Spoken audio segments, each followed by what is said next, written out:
carta. Información oportuna al instante mientras realiza sus actividades al mediodía.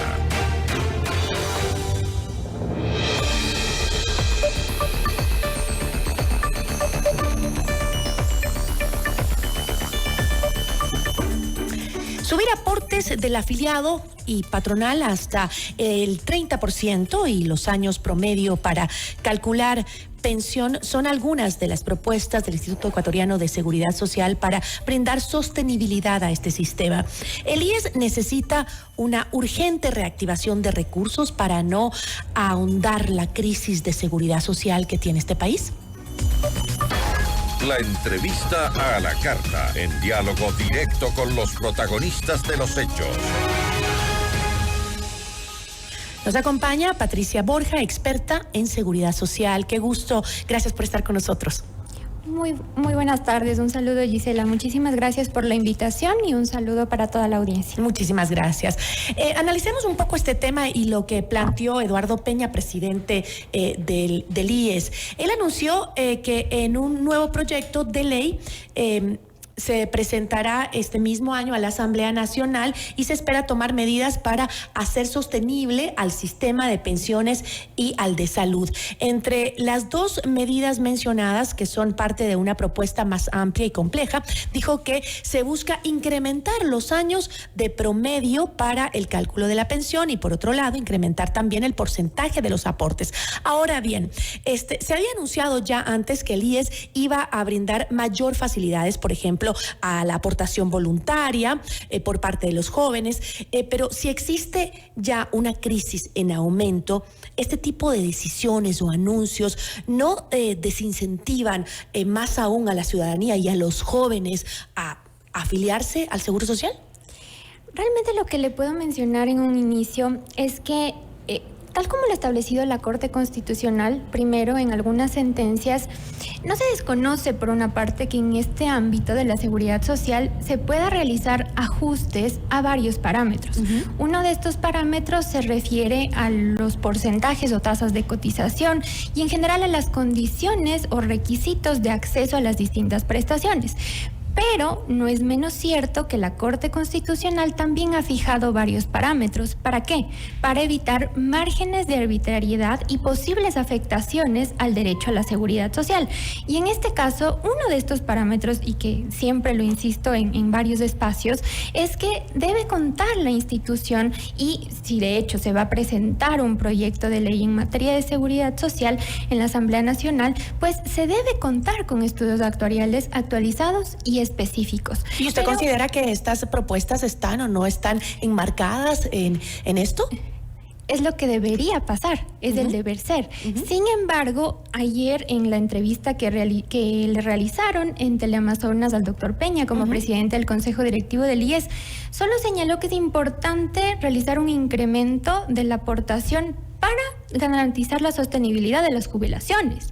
En otro espacio, más bien en una entrevista, de acuerdo a lo que le revisaba, se mencionaba que este porcentaje de incremento que decía que debería ser de por lo menos al 30%, es decir, pasar del 20.6% al 30%, pues también serviría para el Fondo de Salud.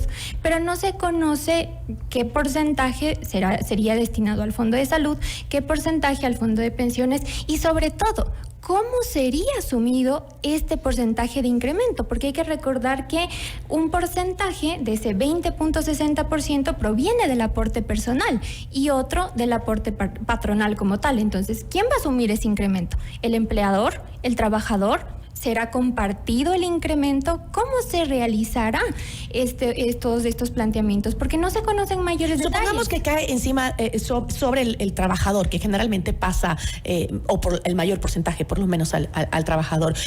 Yo me pregunto, con una tasa de trabajo informal de más del 55%, estas medidas recaen justamente sobre aquellas pocas personas en el país que tienen el beneficio, la posibilidad de tener un trabajo formal. Y realmente en ese caso también es importante considerar otros parámetros que ha establecido la Corte Constitucional, y me refiero específicamente a que las condiciones de acceso o las condiciones como tal para acceder, vuelvo y repito, a las prestaciones tienen que ser razonables. Tiene que fijarse un porcentaje de aportación que le permita garantizar el derecho a la seguridad social en el momento en que cumpla las condiciones, pero que ese monto de descuento pues tampoco sea tan significativo como para que no pueda ejercer otros derechos. Y que se vea reflejado también en servicios buenos. Además de eso, ese es otro ámbito. Yo lo mencionaba en alguna ocasión que mientras una casa, equiparándolo de esta manera, no esté en orden, así ingresen más y más recursos con mayor afluencia, pues no se solventará el problema. Porque lo que señalaba el doctor Peña es que la única solución para solventar como tal, lo repito de esta manera, para dar una salida a la situación del Fondo de Pensiones del IES es incrementar el aporte. Pero yo me permito recordar, y ya va a ser un año desde que pasó esta situación, y hace un año casi en las oficinas del IES en Guayaquil se produjo un allanamiento realizado por la Fiscalía. ¿Por qué? Porque se investigaba o entiendo que continuará en proceso de investigación previa, pues un presunto delito de adulteración de sistemas informáticos del IES, porque presuntamente se habría entregado carnés de discapacidad a personas que obviamente no, en principio aparentemente no serían discapacitados, y además de eso se habría producido una adulteración de los sistemas informáticos del IES para incrementar el número de aportes y entre otros factores. Pero ¿qué ha pasado sobre eso? ¿Qué investigaciones, qué medidas ha tomado el IES sobre esos particulares? Efectivamente, ¿se entregaron prestaciones a esas personas en el marco de esta investigación que está realizando la Fiscalía General del Estado y por la cual realizó este allanamiento? De igual forma, hay otros aspectos, y es que, por ejemplo, hay varios informes de la Contraloría General del Estado que han determinado que se ha entregado prestaciones por parte del Fondo de Pensiones del IES a personas que no cumplían con los requisitos para recibir esas prestaciones. ¿Qué ha pasado con esos procesos? ¿Qué medidas ha tomado el IES? Y además, en un estudio técnico, como usted dice, pues difícil saber si es que lo que hace falta realmente es plata o es que se limpie al IES de corrupción para que nos alcance la plata. Realmente ese es un factor muy importante, porque conforme consta también a través de se tiene a través de directrices de organismos internacionales como de la Asociación Internacional de Seguridad Social, un factor muy importante sí es la legislación en materia de seguridad social, pero también otro factor es la gestión institucional. Y en este caso, con todas estas situaciones, e inclusive para que la población pueda tener la certeza de cuál es la situación real del Fondo de Pensiones del IES, qué importante sería que desde la institución, desde el Instituto Ecuatoriano de Seguridad Social, se transparente toda la información, se determine esto es lo que está pasando, estas son las proyecciones.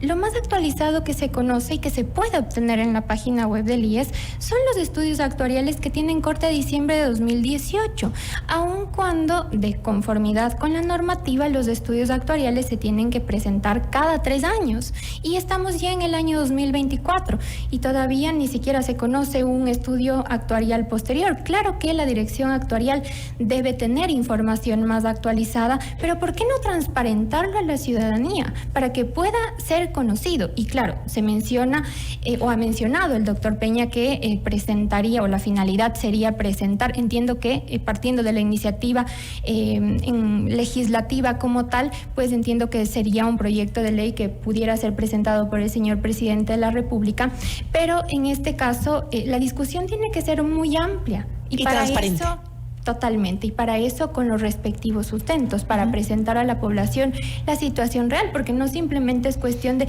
señalar a través de un medio de comunicación que por lo menos sería hasta el 30%, pero y los sustentos, e igualmente yo pensaba en otras modalidades de afiliación, como la afiliación de los independientes, la afiliación de aquellas personas que están o forman parte del régimen especial del seguro voluntario, cuya tasa de cotización es del 17.60%. Entonces, en ese caso, ¿qué es lo que va a pasar? Y más parecería, por la declaración que realizó el día de ayer en Teleamazonas, que se refería en principio un incremento solamente en el seguro de pensiones, pero ¿y en el seguro de salud qué? ¿Cuáles son las medidas, las decisiones? Y además de eso también hay otro aspecto, y es que como lo ha señalado la Corte Constitucional y primero en la Ley de Seguridad Social, si hay ciertos parámetros o márgenes de acción del Consejo Directivo del IES para determinar las tablas de aportación. Hay varias resoluciones del Consejo Directivo sobre las tablas de aportación y no necesariamente se requeriría una reforma a la Ley de Seguridad Social, pero también considerando cuál es el escenario y la situación económica que tenemos en nuestro país y los niveles tan altos de informalidad, es indispensable analizar todos estos factores para evitar que se produzca un perjuicio mayor. Y en este ámbito de contrataciones o contradicciones, mejor dicho, Gisela, yo escuchaba con mucha preocupación que el doctor Peña, a pesar de que señala que se debería incrementar el aporte como única solución, por otro lado está planteando un proyecto de afiliación sub-24 por $50 o 50.60 que he señalado en otros espacios. Es decir, prácticamente $30 menos de la aportación mínima de los afiliados. No se conoce, en principio señaló que era una afiliación voluntaria o sería una afiliación voluntaria, luego parece como independiente, pero no hay certezas. Ahora, analicemos un poco este problema incluso más estructural que tiene el IES, que es el que según los últimos datos del INEC, la población ecuatoriana está envejeciendo a ritmo más acelerado. Y esto pues va a generar problemas, pasando de ser de una población mayoritariamente joven a una con altos índices de vejez para el 2030 y aún mucho más para el 2050. Esto sumado a que los jóvenes son quienes recaen, como decíamos, en el trabajo informal. ¿Quién va a sustentar la jubilación de las próximas generaciones? Por eso, bueno, primero me permito mencionar que ha habido algunas observaciones o alertas respecto de los resultados del censo realizado por el Instituto Nacional de Estadísticas y Censos. Entonces, en cuanto a la calidad de la información, sería muy importante revisar y considerar este particular. Claro que también el IES tiene la responsabilidad de llevar información sobre todos estos temas, pero es una realidad a la que se enfrentan los fondos de pensiones como el nuestro, que es aplicable al IES, debido a que tiene un modelo de reparto por el cual, como usted lo señalaba, los afiliados activos financiamos con nuestros aportes aquellos que ya son jubilados. Aquí me parecería interesante, y como ha sido planteado en varios espacios, inclusive por la comisión interdisciplinaria que creó el anterior gobierno del expresidente Guillermo Lasso, optar por esquemas multipilar. Obviamente no se puede prescindir de la solidaridad intergeneracional porque es un principio reconocido por nuestra Constitución, pero sí se podría implementar o plantear esquemas que pudieran resultar un poco atractivos para los jóvenes, sobre todo para ¿Cómo cuáles? Fomentar este ahorro. Por ejemplo, una de las figuras que están previstas actualmente en el Código del Trabajo se relaciona con la jubilación patronal. La jubilación patronal ahora mismo genera muchos inconvenientes porque no se brinda un tratamiento igualitario o de la misma forma a todos los trabajadores, porque simplemente pueden acceder quienes hayan trabajado por 25 años o más para un mismo empleador, sea de forma continua o interrumpida. Hay una jubilación proporcional, 20 años y menos de 25 siempre que haya existido un despido. Pero en general se produce un desincentivo cuando ya llegan a los 19 años por la carga que representa.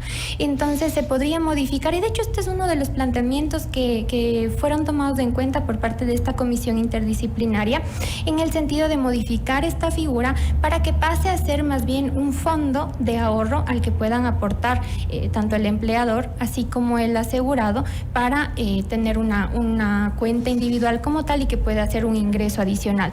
Pero también hay otras posibilidades, por ejemplo, mencionaba en mi trabajo de titulación, por ejemplo, ejemplo, que en el caso de los afiliados más bien que son independientes o voluntarios, plantear la posibilidad de que tengan una cuenta individual en la que puedan ahorrar, obviamente de acuerdo con sus posibilidades económicas, pero para que puedan generar un fondo que les permita tener un monto adicional al momento en que vayan a jubilarse. Alternativas hay entonces. Su criterio entonces para cerrar es un poco que el IES está o se están planteando algunas reformas parche que realmente no cambian los problemas estructurales que tiene la seguridad social. Exactamente. ¿Por qué motivo? Porque también me permito mencionar algo, y es que en el año 2001 entró en vigencia la Ley de Seguridad Social que planteaba dos regímenes, un régimen de transición financiado mediante reparto y un régimen mixto que nunca pudo ser implementado porque las dos disposiciones que eran las piedras angulares de este régimen que combinaba la solidaridad intergeneracional con el ahorro obligatorio fueron declaradas inconstitucionales. Entonces, desde el año 2001 en adelante, ya casi van a ser 23 años de vigencia de la Ley de Seguridad Social y todos los asegurados estamos sujetos al régimen de transición. Entonces, ¿por qué no se puede comenzar a discutir sobre una reforma estructural al seguro de pensiones, al seguro de salud que tiene varios problemas financieros, para evitar que continuemos en esta dinámica de una normativa dispersa, contradictoria en muchos casos y con varias disposiciones que han sido declaradas inconstitucionales, como lo ha señalado la OIT, porque ha mencionado que uno de los nudos críticos del IES radica en las falencias de la normativa. Entonces son aspectos que deben ser abordados y de una manera estructural, y no solamente con o con disminuir la realidad o reducir la realidad a un incremento de aportes, cuando de otro lado no se considera también lo relevante que es el fortalecimiento de la gestión institucional. Con eso me quedo, Patricia. Muchísimas gracias. A usted. Agradecemos a Patricia Burja, experta en seguridad social. Notimundo